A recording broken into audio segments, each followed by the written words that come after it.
مخ او د بدن د نورو غړو اضافي ویښتان په مختلفو لارو له منځه وړلی شو، لکه په نوسي یا تار سره ویستلو باندې چې له ریښو سره راوځي، نو د بیا ځل شنه کېدلو او راختلو موده به یې ځنډ وکړي او د څو ځلې په راایستلو سره به پخپله له منځه لاړ شي.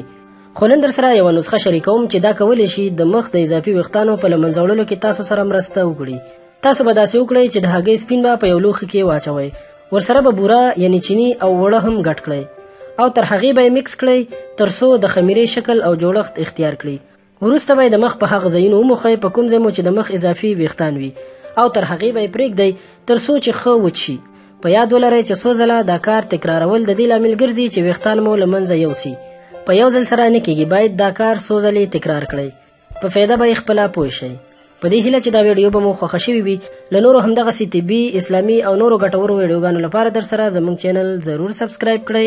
ورسره خوا کې د بیل نشان هم ووهئ چې تاسو ته نورې دغسې په زړه پورې ویډیوګانې جوړې کړو. ډیره مننه.